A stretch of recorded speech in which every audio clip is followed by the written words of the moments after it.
Hey folks, your OS Reviews. You're watching our video first look and a quick review of the Domino DM368. This is a 3G enabled smartwatch running on a full version of Android 5.1. There's a skin on top of that to make the watch more intuitive and easy to use, but again, it's similar to the DM98 that we reviewed a few months ago in the sense that it's basically like a smartphone strapped to your wrist. That makes it a lot more capable and also advanced in terms of features than your average smartwatch.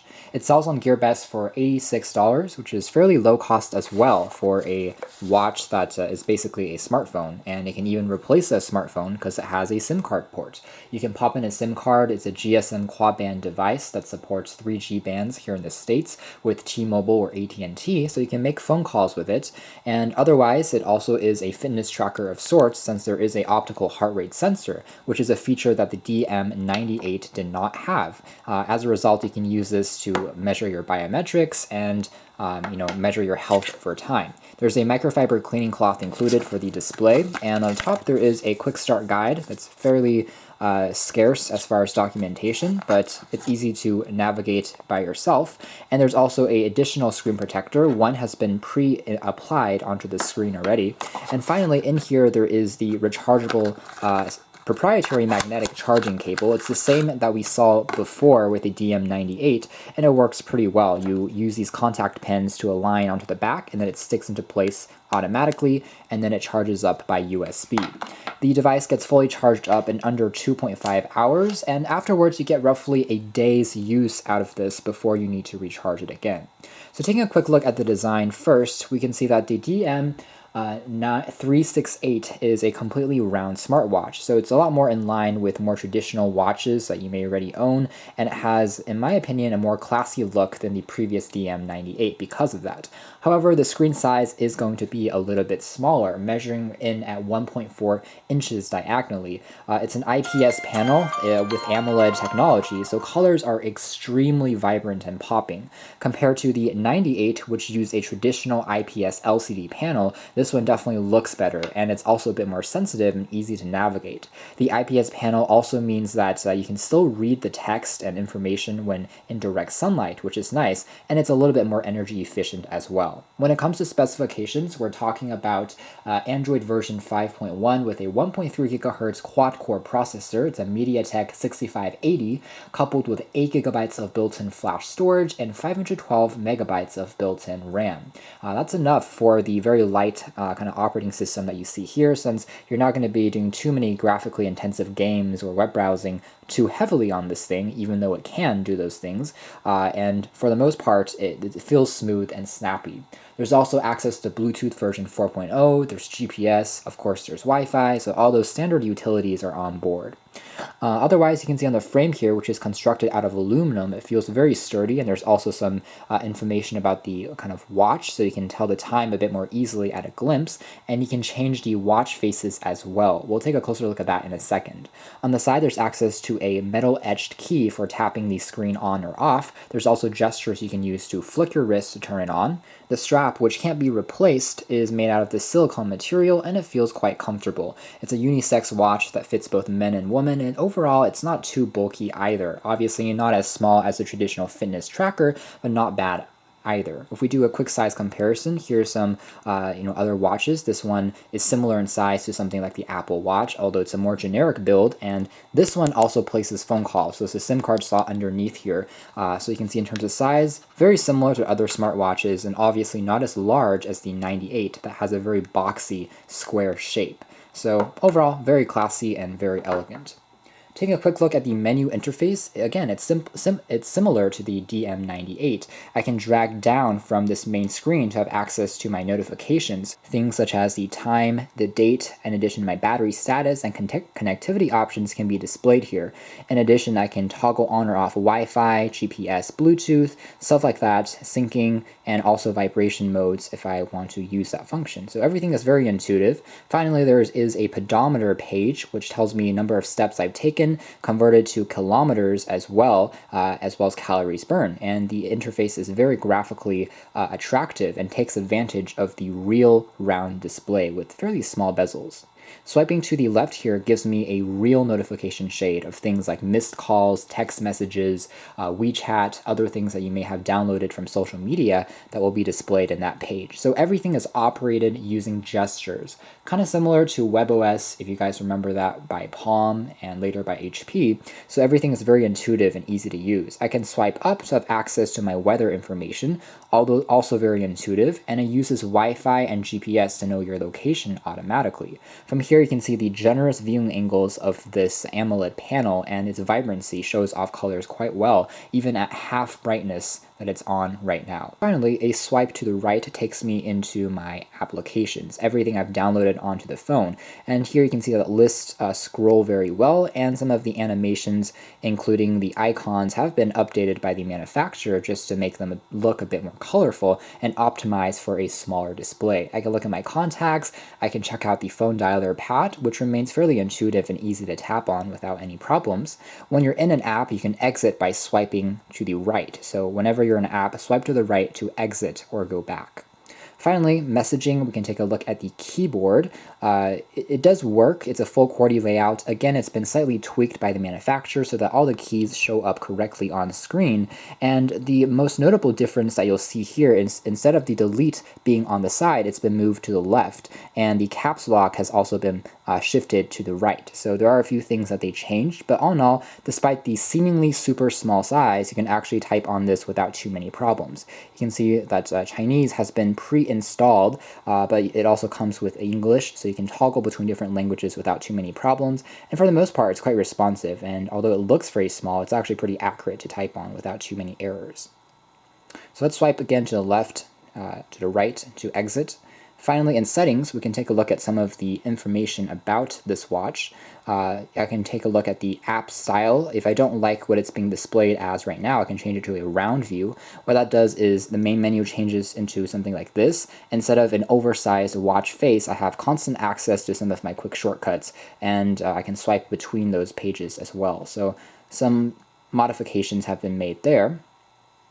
Let's go and change it back into the traditional list view, which I think will be more intuitive for most folks. There's also things like gestures, including the flick to turn on, battery saving modes, and there's also About the Watch, which you can see is indeed running on Android version 5.1 Lollipop. So although it's not the latest version of Android, it doesn't really matter since this is a watch after all, and you can already install all the latest games and programs from the Play Store that you want. Again, the screen is very responsive, and not everything is optimized to run on a round screen. You can see some of the corners and icons are slightly cut off, but that's more of a rendering issue on Android's part than this watch per se, and all in all, it works pretty well. So some other things on here we can quickly take a look at. Remote capture. So what happens here is if you use Bluetooth and you still connect this thing to a smartphone like Android or iOS, even though it's practically a dedicated phone in its own right, you can control your standard smartphone using this watch. So tapping on that, I can take a selfie or an image and use this as a remote, since there isn't a built-in camera on this particular model. Otherwise, there's access to a basic web browser. It's a WebKit-based browser that has been also slightly tweaked to fit better on this display, and most of your pages will render without any problems. You can see that it takes a few seconds just because RAM isn't the highest, but your pages will load without any issues, and pinch to zoom doesn't always work, so double tap is more preferable on this particular unit. Tapping on the address bar, if we go to somewhere like YouTube, for instance, you can see that it will fully load. And after a few seconds, the mobile version is completely loaded. So no real complaints there. And of course, you can still play back YouTube videos. And although it might not be the perfect screen to watch videos on, just because it is quite small and you have this frame effect, since videos are still going to be in the 16:9 aspect ratio, so you only see the small box, everything else is basically cut off from the display, it still does play back video files just fine. So if for some reason you have to load up a few quick clips to show something or to watch something, it works well. And the impressive thing is that the audio quality on here is not bad at all. You can use Bluetooth to connect a wireless headset to it, or you can use the built-in speaker, which actually packs a surprisingly loud amount of volume. Even though it's not super rich sounding, it gets, again, quite loud and suffices for playing back sound files and a few quick clips here and there to share with friends and family. So you can see that Indeed, full versions of websites will render without any problems. So sliding back again, we can see there are a few more utility apps which are standard on Android, including there's kind of a gallery to look at my images, there's a calendar on here, there's also a remote control to control your phone, and there's a sound recorder on here that uses a microphone to do a few quick memos. That works as well. Find Me, so again, if you're connected using Bluetooth to your smartphone, you can tap on this to locate your phone, and since it's connected using Bluetooth, the phone will vibrate or ring. The Health app is where the pedometer and the heart rate sensors are both located. The heart rate, optical heart rate sensor on here actually is fairly accurate and there's no real problems. It takes about 20 seconds to make a measurement and that works as expected. It isn't a continuous heart rate monitor in the sense that it doesn't measure that once every, let's say 5 minutes for an entire day. That would take a lot of battery power on already a power-hungry device. And also, since there isn't a super advanced companion tool on your Android phone. So this is really more of a smartwatch first and a fitness tracker second than something that has these fitness tools first. So not the most advanced things in the world as far as fitness tracking. Swiping back again, there's also the weather client. It uses, again, your location to track that, and tapping on it once more uses AccuWeather to give you more details specifically about the entire week, and that works fairly well. There's also voice search on here, so you can use a microphone to do a voice command.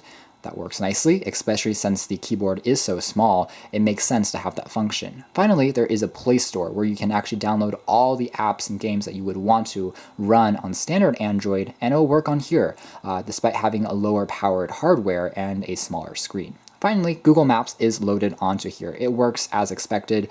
However, again, since pinch to zoom doesn't seem to always work, it can be a little bit more frustrating.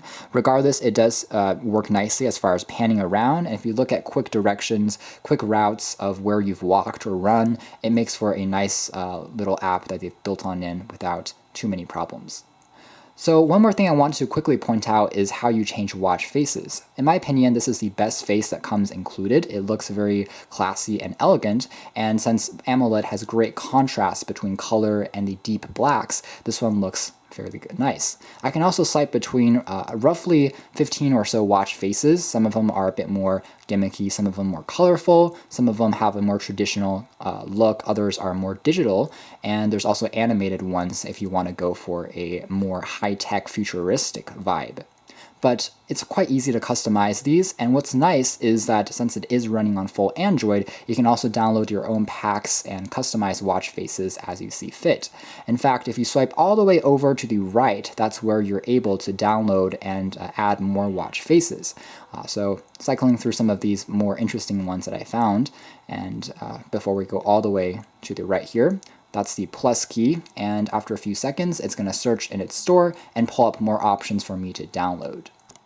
So that's the Domino DM368. I think that it's superior to the DM98 in terms of general usability, although the 98 does have a front-facing camera and a larger screen for things like video chatting.